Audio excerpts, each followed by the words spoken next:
Karena yang menarik dari Pak Wakil Ketua ini selalu viral. Kalau udah turun ke lapangan tuh viral. Makanya kita ini kunker apa sidak gitu ya. Jadi Komisi 1 ini kami bukan hanya sekedar omong-omong, sekedar wacana. Kita ngomong begono begini, begono, nggak ada implementasinya, nggak ada realisasinya. Kita terus kawal. Baru viral sebenarnya ada juga berita ya yang muncul tadi barusan belum lama gini. Apa? Ya terkait dengan di Parung. Jadi kalau berbicara saya tadi memang beritanya ada mosi tidak percaya. Gimana yang tidak percayanya? Jadi kami ini di PKB ini 1 minggu nggak ada kegiatan, PAW. Satu minggu. 1 minggu nggak ada kegiatan, nggak pernah nyentuh, nggak bersentuhan dengan masyarakat. Nggak turun gitu maksudnya? Nggak turun. Nggak ada laporan. Nggak ada laporan aja. Bahaya bos. Saya juga bukan orang benar pak, masih belajar benar. Saya bukan orang soleh, masih banyak salah. Jadi sebaik-baiknya manusia tidak pernah mengaku dirinya paling benar.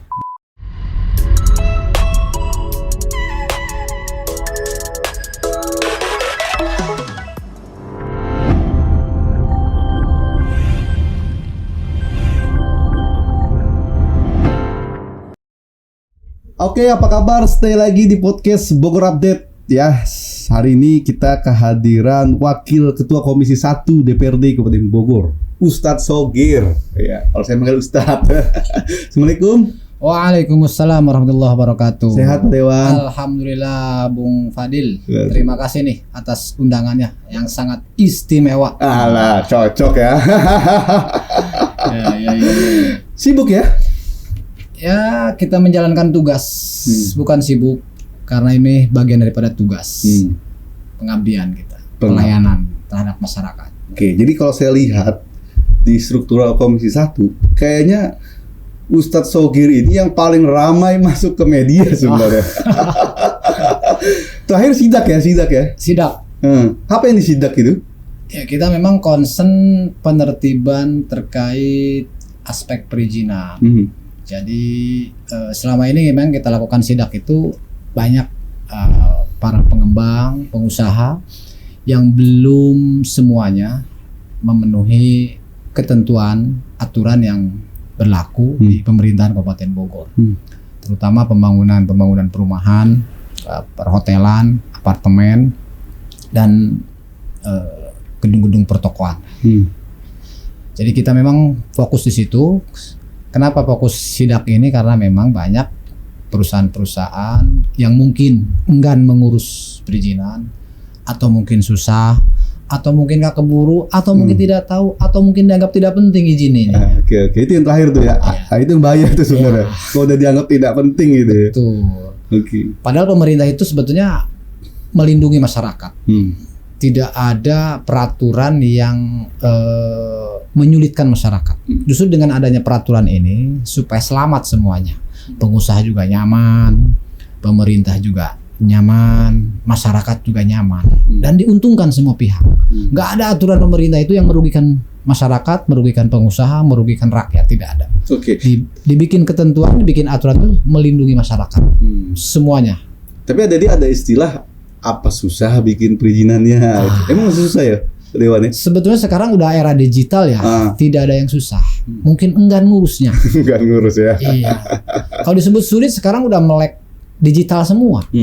Makanya diatur undang-undang Omnibus Law, semua di situ sudah ada. Jadi sistem OSS semuanya ini, nggak hunting, nggak satu pintu banyak jendela, nggak ada lagi. Nah itu ya, itu yang sering terdengar di kalangan media, apalagi di kalangan pengusaha. Katanya satu pintu tapi banyak jendelanya gitu loh. Dulu itu. Dulu. Sekarang enggak ya? Sekarang enggak. Udah hunting sekarang. Langsung daftar, tak, selesai. Sudah dicek berarti ya? Sudah dicek dan cepat sekarang ini. Enggak nunggu harus berbulan-bulan. Sepanjang proses administrasi dilengkapi semuanya. Jadi semua SKPD, dinas terkait, KPU-an, aspek perizinan, semua tidak ada yang sulit sebetulnya. Berlaku seluruh Indonesia. Pelayanan hari ini gimana sebenarnya di Kabupaten Bogor? Sebenarnya pelayanan sudah maksimal ya. Hanya mungkin karena keterbatasan sumber daya manusia. Ada orang yang memang niat mau bekerja, niat memang asal bekerja, atau yang niat asal-asalan. Karena yang menarik dari Pak Wakil Ketua ini selalu viral. Kalau udah turun ke lapangan tuh viral. Makanya kita ini kunker apa sidak gitu ya. Ya kita bukan seneng ya, artinya investigasi mendadak itu ya memang kita polanya dadakan. Jadi kita libatkan semua unsur SKPD ya ketika kita mau sidak itu. Pol PP selaku penegak perda, DPKPP selaku Dinas Pemukiman dan Perumahan, BPT, BPMPTSP. Jadi setiap turun itu pasti bawa. Pasti kita libatkan. Pemerintahan kita bawa. Jadi supaya clear gitu kan, di mana kekurangannya, di mana kelemahannya, apa yang perlu kita bantu, apa perlu kita akomodir. Jadi sebenarnya tidak perlu ditakuti ketika kita sidak itu. Justru kita mau merapihkan administrasi perizinannya. Apa aja yang perlu disidak di Kabupaten Bogor ini? Ya mungkin tadi banyak sekarang ini perumahan ya, karena perumahan ini kan membanjiri Kabupaten Bogor. Ya, kan di 40 kecamatan yang sangat potensial perumahan yang begitu padat kan di Dapil 1. Cibinong, Citerep, Sukaraja. Ini yang sangat prospek dan menjanjikan kan begitu. Nah, tidak lupa juga setiap pengembang itu harus mengedepankan tentang perizinannya. Kenapa demikian? Kalau perumahan terjadi banjir, pasti penghuni itu tidak mencari developer, carinya pemerintah. Kenapa ini banjir? Kenapa ini longsor? Kenapa ini terjadi kebakaran? Kenapa ini terjadi gempa? Nah, ini nggak mungkin nanya ke pengembang, pasti nanya ke pemerintah. Bagaimana solusinya? Solusinya bagaimana? Jalan kami rusak Pak, nggak dibangun-bangun. Gitu, Kang Fadil. Iya, nah itulah kenapa akhirnya turun sidak melakukan koordinasi itu ya. Turun saya sidak. Ada juga beberapa titik perumahan yang belum memenuhi perizinannya. Ada juga yang sudah. Ada juga yang memang sama sekali belum mengurus perizinannya. Jadi modal nekat gitu. Nah ini akan berikan edukasi buat kita nanti. 2025 seluruh perumahan yang ada di Kabupaten Bogor, baik pasos-pasumnya, sesegera ditertibkan, diadministrasikan, sehingga tidak merugikan masyarakat, penghuninya. Karena penghuninya kan tinggal di situ, dia punya anak, punya cucu, tinggal di situ. Jangan sampai dia ketika sudah tidak menghuni di situ, sudah tidak ada, di mana saya dimakaminnya? Kan bingung juga cadangan makamnya di mana. Ya. Jadi harus tahu. Jadi pengembang kewajiban ketika belum transaksional, belum menjual itu, Pak, cadangan makamnya di sini, pasos-pasumnya ini, banjir, serapan di sini. Jadi jelas di tapaknya itu. Oke. Artinya harus elemennya semua dinas juga ikut turun tangan di situ dong. Turun tangan. Nah, kebetulan saya di Komisi 1 yang membidangi hal itu. Jadi kita akan coba rapihkan di 2025 supaya lebih istimewa. Lebih istimewa. Menuju yang gemilang. Ya, cocok ya. Nah, Komisi 1 ini selain tadi terkait perizinan ya, terkait dengan perizinan apapun salah satunya ya, hotel dan lain hal lah, perumahan. Tapi juga sekaligus ini terkait dengan wilayah atau pemerintahan. Nah, pemerintahan kan juga ada di desa misalnya. Nah, kita tahu bahwa sebelumnya juga ada dana desa. Nah, bagaimana akhirnya tuh dana desa benar-benar bisa terpakai oleh masyarakat, sehingga benar-benar teruntukkan oleh masyarakat. Karena kadang-kadang akhirnya yang berbahaya ini ada penyimpangan situ. Ada 400 desa lebih loh Kabupaten Bogor. Betul. Ngawasinnya gimana itu? Betul. Ya, dalam hal ini memang ada inspektorat ya. Jadi kita juga perlu apresiasi kepada pemerintah bahwa sekarang bukan satu sabisade lagi, 1,5 miliar satu desa. Tapi jangan lupa cara manajemennya, cara pengelolaan uang ini, memang uang itu langsung ke desa-desa untuk membangun desanya masing-masing. Tapi kelemahan kita harus memberikan advokasi kepada seluruh desa-desa. Bagaimana cara pemanfaatan dana ini, dana titipan ini? Karena ini dana punya rakyat, ke rakyat untuk rakyat.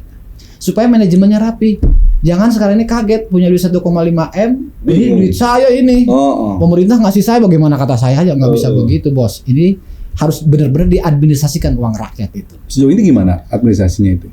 Ya sejauh ini Kabupaten Bogor sebetulnya kita dorong kemarin sudah dengan inspektorat berikan sosialisasi semua desa-desa, cara manajemennya, cara pengelolaan uang yang diberikan oleh pemerintah pusat maupun pemerintah daerah benar-benar nyampe, benar-benar sesuai dengan tujuannya gitu loh, merata gitu loh, pembangunan terlihat dan terasa. bahwa basicnya adalah dari desa kita ini. Nah kalau desanya nggak bisa ngelola keuangan seperti itu, bagaimana nanti kita negara ini?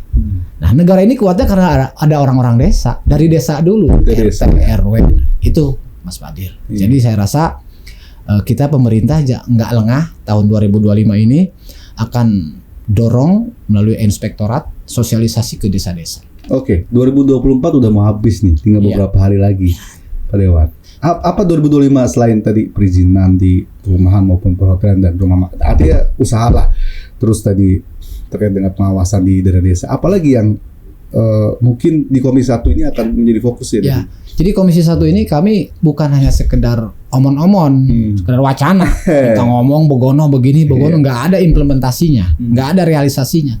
Kita terus kawal. Ketika itu ada kebijakan kita kawal sampai semua selesai. Bukan kita hanya mendorong kepala dinas doang dengan SKPD. Di mana sih solusinya? Jadi kita hadir ini, saya sebagai wakil rakyat memberikan solusi kepada masyarakat. Jangan sampai punya program banyak bla bla bla bla bla. Ternyata di lapangan nggak nyampe, nggak selesai. Apa sih masalahnya? Kita urai, kita bantu, kita berikan solusi. Maka kami dari Komisi 1 ini mengawal ini benar-benar sampai ke desa. Kalau saja misalkan banyak program-program dari masing-masing SKPD, kita kawal sampai enggak terimplementasi enggak nih, terrealisasi enggak nih anggaran dana ini. Jadi jangan sampai udahlah sampai sekedar laporan saja, ABS asal Bapak senang. Dan kita akan mendorong program-program bupati baru yang akan besok dilantik. Nah itu yang penting, karena kan Ustadz Shogir adalah backgroundnya dulunya adalah seorang media juga. Siap. LSM juga, pokoknya aktivis lah ya kan. Iya. Ini pasti ditunggu-tunggu oleh masyarakat sebenarnya kan, suaranya Pak Dewan ini hari ini lah ya. Makanya ditunjukkan dari kemarin dari sidak-sidak gitu ya, membuktikan lah ya. Saya buktikan semuanya ya, memang kami ingin melayani masyarakat. Kami dulu memang selaku fungsi kontrol di luar sistem. Nah sekarang kami ada dalam sistem, memiliki rasa tanggung jawab. Saya digaji oleh rakyat. Jadi tidak boleh macam-macam, tidak boleh saya sembarangan sekarang ini. Jadi saya benar-benar harus mengawal, tugas ini adalah amanah ini, mengemban amanah ini sangat berat sebetulnya. Jadi mungkin bisa saja saya ngomong begono begini, kenyataannya nggak ada. Nah ini jadi malu juga pertanyaan di masyarakat kan. Program banyak begono begini. Ya memang perlu sinergi berkolaborasi dengan masing-masing dinas. Jadi insya Allah anggota Dewan DPRD Kabupaten Bogor di 2025 semuanya sinergi berkolaborasi, bukan sekedar kita cuma rapat-rapat aja, tapi memang bagaimana merumuskan, merapatkan, melaksanakan, diimplementasikan. Apa yang paling penting di tahun 2025 ini? Tadi Pos, ya saya sih wakil rakyat itu ya lebih mendukung, turun ke bawah, ke akar rumput. Jadi kita tahu permasalahan dan keinginan masyarakat yang sebenarnya apa sih. Tambah kalau sudah di desa dikasih. Jadi lebih seneng sidak gitu maksudnya? Bukan, saya bukan seneng sidak. Ketimbang artinya sidak itu kita memberikan advokasi sidak itu.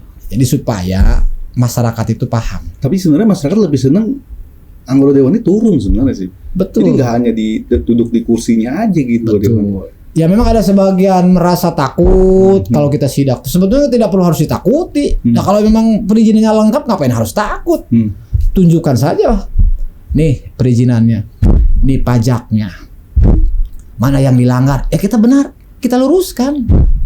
Jadi nggak akan menjustis kamu salah. Kalau memang kamu salah ya kita segel. Nggak ada backing-backingan kalau urusan begini Pak. Kita junjung tinggi dari ketentuan dan aturan yang berlaku di pemerintah Kabupaten Bogor. Malah dengan Dewan terus sebenarnya mencari solusi juga ya. Memberikan gimana solusi. Caranya ini kan gitu. Karena kan yang dihadirkan juga dari institusi terkait kan gitu. Betul. Tadi kita memberikan solusi, kehadiran kita memberikan solusi. Memberikan jalan keluarnya seperti apa supaya bisa terakomodir. Sebetulnya mudah ngurus izin-izin itu mudah sebetulnya. Yang susah itu yang tadi orang yang biasa nggak ngurus izin, tiba-tiba disuruh ngurus izin, tiba-tiba bukan ahlinya segala sesuatu, mengurus apapun kalau bukan ahlinya tinggal tunggu kehancurannya. Ya sama semuanya juga Pak, pemimpin juga begitu. Bahkan sumber daya manusia menyimpan seseorang kalau bukan kompetensinya di situ, ya nggak bisa bekerja bos. Lah ya waleyamut, kagak hidup kagak modar, kagak mati, ya diem aja udah, nggak ada gerakan. baru viral sebenarnya, ada juga berita ya yang muncul tadi barusan belum lama gini. Apa? Ya, terkait dengan di Parung. Kenapa di Parung? Yang ada di Kahuripan ya. Oh gitu. Nah, itu gimana itu sebenarnya? Itu sampai ada yang demo loh. Kita udah sidak ke sana.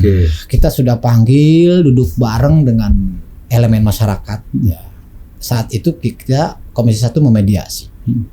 Kita cek aspek perizinannya, SHGB-nya sudah ada, set plan-nya, tapaknya sudah ada. Memang belum membangun, belum ada melakukan kegiatan pembangunan, baru cut and fill. Ya. Nah, kita tanya masyarakat apa tuntutannya, apa mau seperti apa. Kita tanya di situ antara pengembang dengan masyarakat.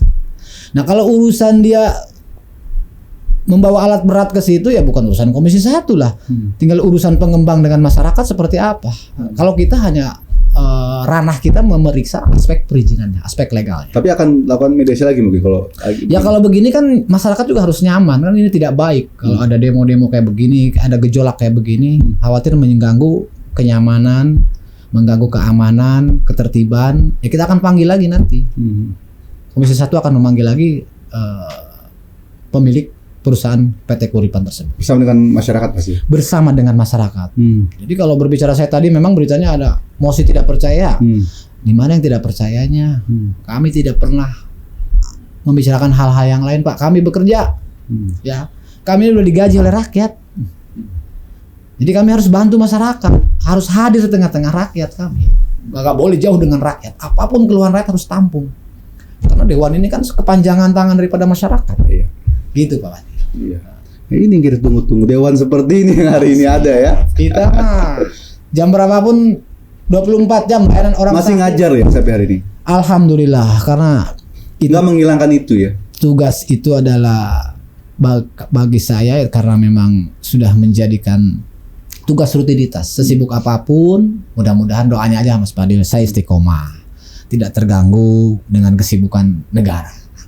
Tetap itu jalan, ini jalan. Kan itu juga bagian daripada pemeliharaan konstituen kita juga. Iya, jamaah juga kan. Saya juga jamaah Palembang soalnya. Iya. Kemarin kan sempat ngaji juga. Iya. Ya sebetulnya kita diskusi lah. Bukan ngaji tapi diskusi. Tapi berisi kan gitu.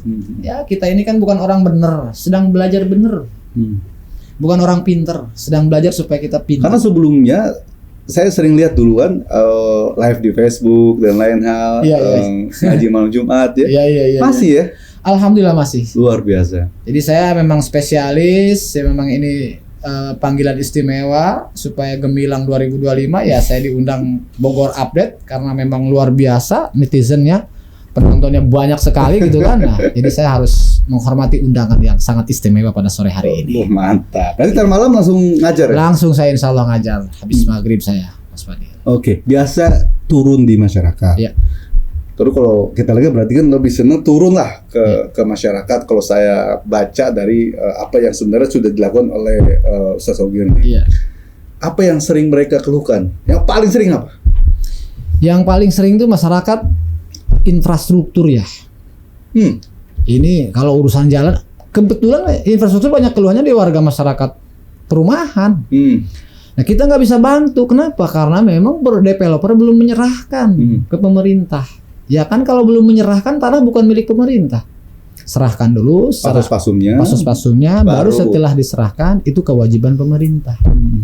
Nah ini ada beberapa titik perumahan yang memang kita sedikit-sedikit bertahap akan kita tertibkan semuanya supaya memenuhi aturan tersebut. Infrastruktur paling banyak. Infrastruktur sama rutilahu ya. Rutilahu. Rumah tidak layak huni. Jadi rumah memang tidak layak dihuninya. Masih banyak ya? Masih banyak Kabupaten Bogor ini. Di Bogor. Di Kabupaten Bogor. Pelayanan kesehatan juga masih banyak yang perlu ditingkatkan, terutama posyandu. Kasihan kader-kader ini sebagai pelayanan rakyat itu yang ya insentifnya nggak seberapa, tapi mudah-mudahan tahun ini kemarin udah dirumuskan akan dinaikkan insentifnya untuk para kader posyandu. Karena dia yang paling tahu sudah di lapangan.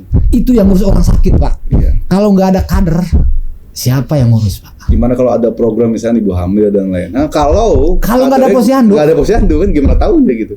ini negara ini bagaimana Pak? Nggak hadir negara Pak. Jadi kita harus berikan apresiasi terhadap kader-kader Posyandu yang sudah mengabdi. Karena menuju juga programnya dari presiden ya. Presiden Pak, bagaimana nggak terjadi stunting? Gizi, Orang kadernya aja stunting misalkan, kan ngeri juga. Jadi kadernya harus sehat, kadernya harus semangat. Ini harus kita support, baru dia semangat itu. Ada yang terbaru untuk kader Posyandu? Ya mungkin tadi kata saya kabar indah lah buat mereka tuh. Ya kabar indah ya ada kenaikan insentifnya di 2025 ini ya. Terus kabar baiknya 2025 ya seluruh desa-desa yang ada di Kabupaten Bogor dapat bantuan 1,5 M ini benar-benar dirasakan dan fungsinya sesuai untuk pembangunan desa masing-masing. Dan insya Allah pengawasan akan lebih ketat tahun ini sesuai anjuran Bapak Presiden bahwa jangan sampai terjadi ada penyimpangan-penyimpangan. Tapi insya Allah Kabupaten Bogor aman lah, ya karena memang kita bersinergi lah dengan. Ya mereka tergantung pengawasan ya kan. Tergantung pengawasan gitu. Sebetulnya. Kita juga akan turun juga insya Allah. Akan kita bantu pantau benar nggak ini nyampe. Ya, bukan hanya institusi terkait hukum misalkan kejaksaan atau apapun itu. Atau tadi inspektorat, Dewan juga tetap berperan ya? Kita berperan kita juga turut mengawasi kita Pak akan berjalannya bantuan karena ini uang rakyat Pak, bukan uang kecil Pak untuk pembangunan desa masing-masing. Jadi sebetulnya nggak perlu ditakut, sebetulnya harusnya bahagia disambut dengan riang.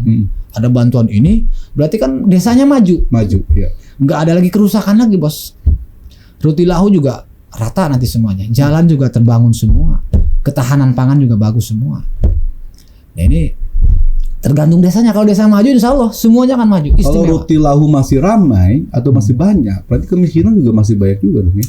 Itu dia makanya saya mau melihat nanti besok ini mau Dinas Ketenagakerjaan seberapa persen sih penyerapan tenaga kerja lokal ini, yang kearifan lokal ini ya.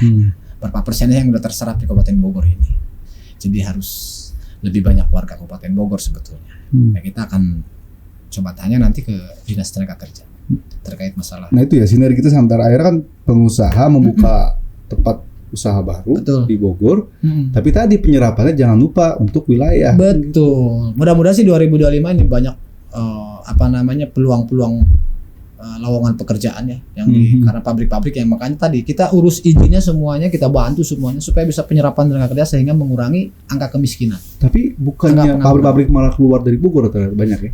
Banyak kan yang PMA ya, pengembangan modal asing karena memang upahnya mungkin ya bagi mereka dan nilai jualnya marketnya mungkin sedang merosot. Tapi sekarang ini banyaknya yang yang kurir-kurir itu ya, perusahaan-perusahaan yang sedang berkembang di Kabupaten Bogor. Apalagi saya dengar ada beberapa titik perusahaan di Kabupaten Bogor yang menyerap kurang lebih dari 4.000 tenaga kerja nanti. Oh ya? Mudah-mudahan. Yang baru maksudnya? Yang baru. Di 2025? 2025. Oh, mantap. Mudah-mudahan ini terrealisasi, bisa mengurangi pengangguran. Penyebarannya di mana biasanya? Ini yang mungkin rencana akan dilakukan. Cibinong Raya ya. Oh, Cibinong Raya. Cibinong Raya, wilayah Dapil 1 lah. Itu insya Allah karena kan wilayah industri ya di sini. Oke, nah itu penting ya kan? Karena baik lagi peraturan dibuat memudahkan juga pengusaha untuk akhirnya usaha. Betul. Dan juga memudahkan akhirnya buat teman-teman masyarakat yang belum kerja masuk kepada tenaga kerja di sana kan gitu. Betul. Tanpa mengurangi spesifikasinya kan gitu. Ya, betul. Insya Allah kita menjadi wakil rakyat ini nggak tinggal diam. Nggak cuman unggak-unggak, nggak cuman duduk, tapi kita mendengarkan suara rakyat. Apa keinginan rakyat akan kita bantu. Rasanya gimana jadi anggota dewan hari ini, Ustadz Shogir? Ya sebetulnya sampai hari ini saya seperti rakyat biasa sebetulnya. Rakyat biasa aja Om. Karena saya kalau turun ngaji seperti biasa saja kan gitu. Ya berteman dengan teman-teman media, teman-teman aktivis, para petani, dengan para ustadz-ustadz, kiai-kiai, seperti biasa gitu.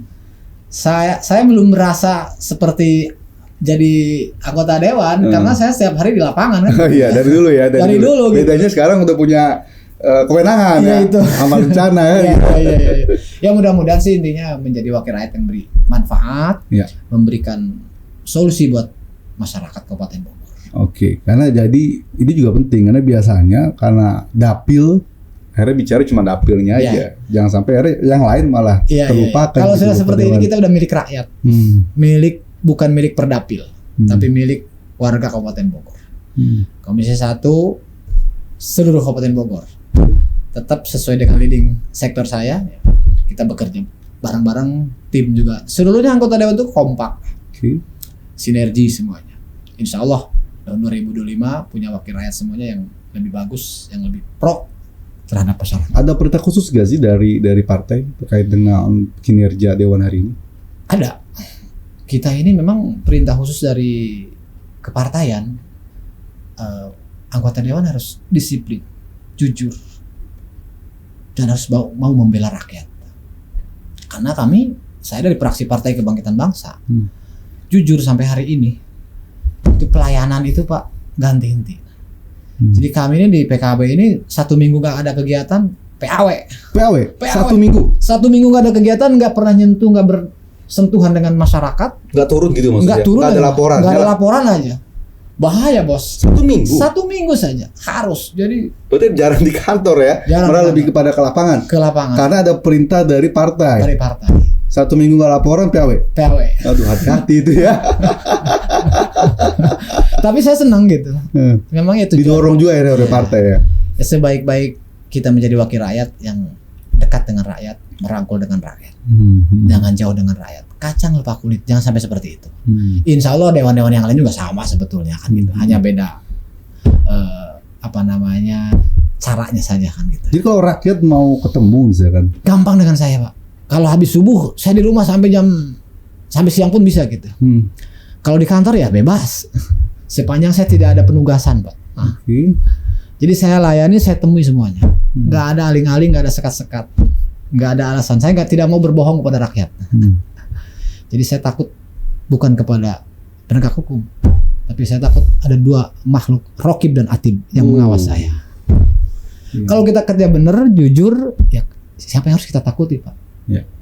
Gitu Om Fadil. Jadi kita takut dengan malaikat Rokib dan Atib, tidak bisa dibohongi. Tidak ada CCTV pun juga Rokib Atib. Hari ini pun kita ada Rokib Atib, ngomong saya bener nggak nih, dibuktikan nggak nih, diimplementasikan nggak nih besok. Bahaya kita ini. Gitu Mas. Mudah-mudahan bermanfaat ya. Langsung ngaji saya ini. Iya. Jumat kayaknya ya. Malam yang berkah ya. Malam yang berkah. Jangan lupa juga sholat Jumat ya. Iya. Luar biasa inspirasinya. Aduh, oke, thank you lah, artinya baik. Komisi 1 semoga jadi garda terdepan untuk membela masyarakat salah satunya. Amin. Mari Pak Wakil Ketua ini kan selaku fraksi PKB juga tadi udah bicara Rokib Atib, wah itu udah bahaya tuh ya. Artinya udah nggak bisa sembarangan kan gitu ya. Iya, udah ngeri itu. Apalagi malam Jumat ya kan, udah pasti terdengar langsung ini kan. Ya semoga selalu istiqomah artinya Pak Dewan dan membela rakyat, masyarakat yang ada di Kabupaten Bogor. Saling mendoakan gitu. Dan juga kegiatannya terus dilakukan sebagai pendakwah sampai hari ini. Insya Allah, amin, mudah-mudahan. Saya juga bukan orang benar Pak, masih belajar benar. Saya bukan orang soleh, masih banyak salah. Jadi sebaik-baiknya manusia tidak pernah mengaku dirinya paling benar. Sebaik-baiknya manusia adalah dia merasa paling maksiat kepada Tuhan, sehingga supaya kembali kepada jalan yang benar. Oke, mantap. Dan kita tunggu tetap gebrakan-gebrakannya Pak Dewan. Siap. Jangan lupa terus melakukan sidak-sidak ya kan, karena itu penting akhirnya gitu bagi masyarakat ya. Masyarakat lebih butuh yang hari ini sebenarnya bukan hanya bicara aturan ABC, duduk manis dan lain hal, tapi lo harus turun ke lapangan, lihat langsung apa sih sebenarnya yang terjadi. Betul. Gitu. Siap. Sukses selalu Pak Dewan ya. Terima kasih banyak. Sukses selalu Pak Dewan, dan kita next time terkait dengan diskusi dengan Komisi 1 DPRD, dan saya Fadil beserta kru 11 kami undur diri. Bye. Thank you. Assalamualaikum. Terima kasih ya.